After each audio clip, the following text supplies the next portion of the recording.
Suamiku ternyata orang kaya. Bagian 26. Di esok harinya, Kinar sedikit ragu menanti hasil dari alat tes kehamilannya.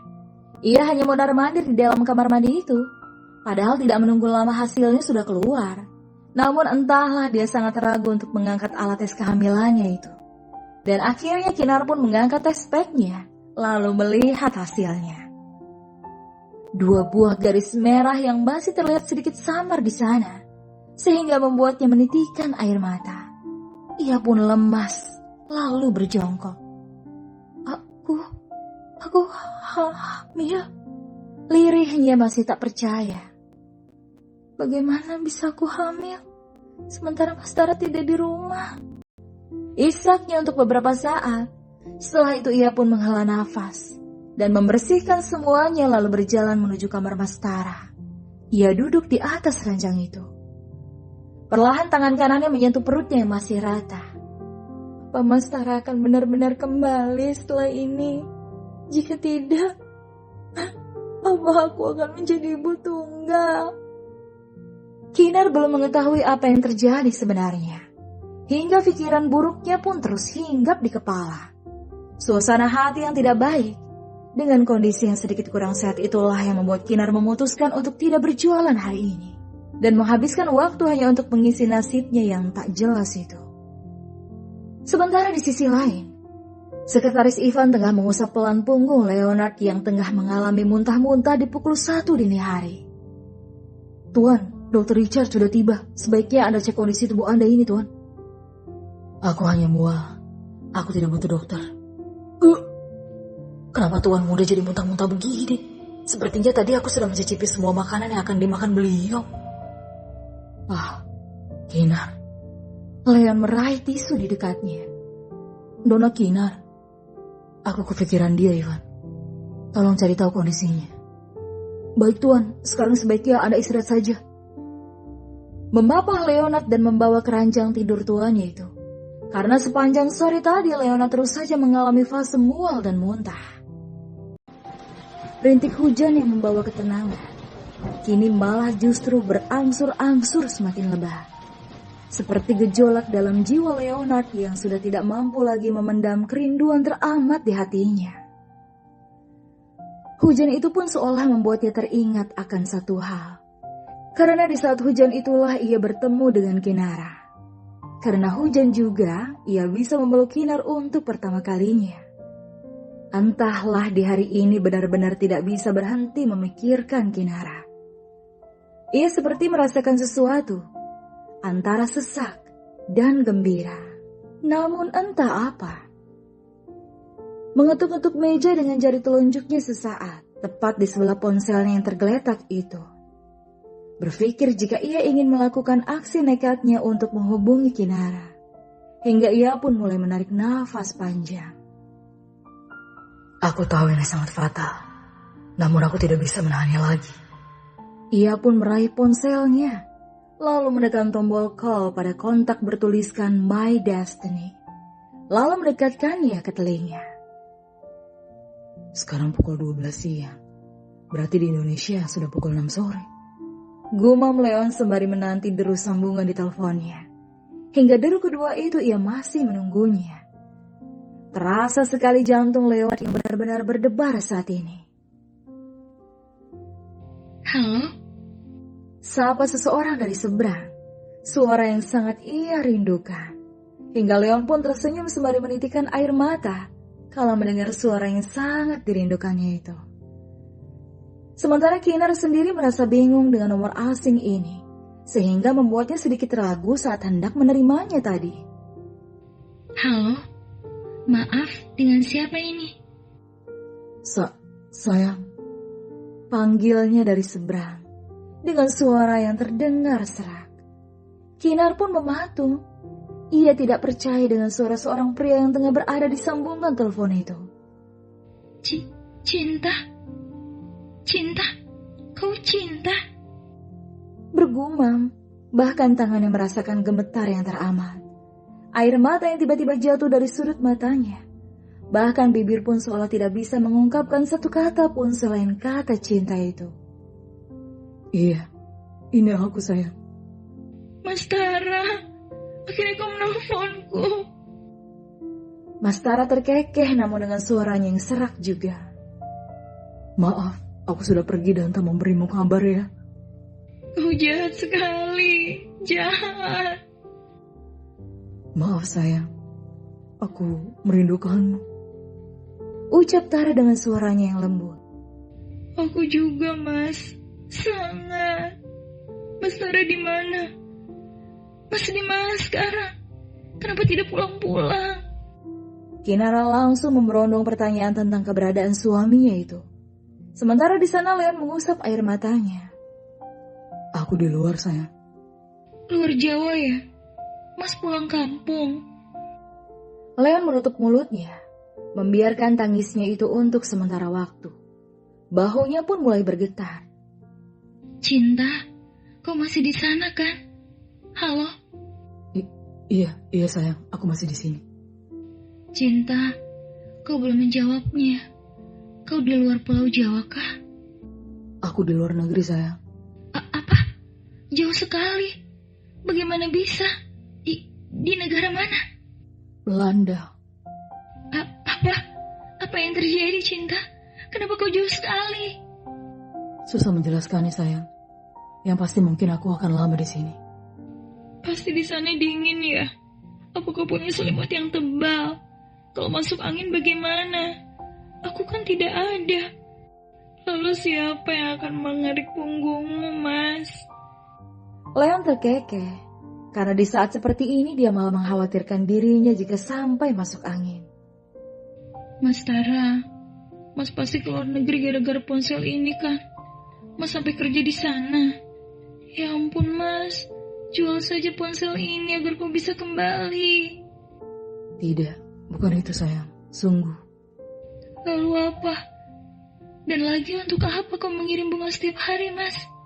Kau tahu, kamarku sudah seperti taman bunga. Aku bahkan tidak punya ruang lagi untuk tidur. Astaga. Terkekeh lagi sembari mengusap matanya yang basah. Jangan kau simpan terlalu lama juga sayang. Jika sudah sedikit layu, dibuang. Tidak mau. Habis kalau dibuang sama saja aku membuang cintamu. Leon tersenyum. Kau membuatku semakin merindukanmu. Makanya pulang. Nanti kubuatkan satu lagi dalam bentuk mie instan. Keduanya terkekeh bersama. Sayang, apa di sana hujan? Tidak, Mas. Di sini hujan dan dingin. Kukirim kehangatan dari sini ya. Beranjak guna meraih jaket Mas Tara. Kehangatan apa? Ya sudah, sini kirimkan itu untukku. Aku akan mengirimkannya. Jadi bersiaplah. Ucap Kinara sembari memeluk jaket Mas Tara.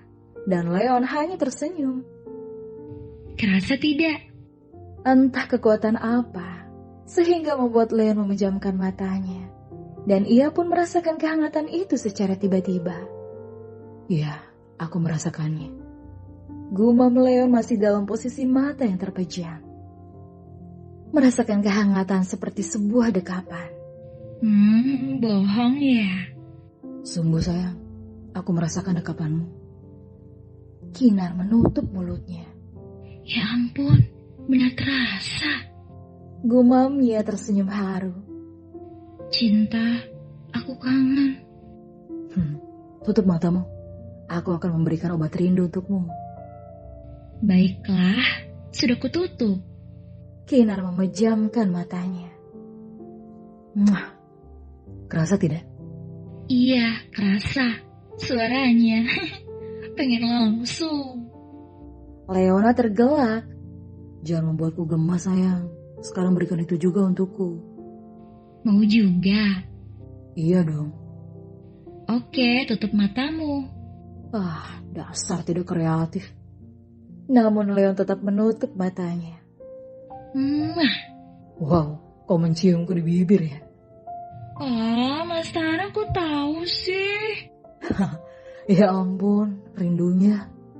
Gumam Tara seraya satu tangannya menyentuh dada dan merebas kain baju yang melekat di tubuhnya itu.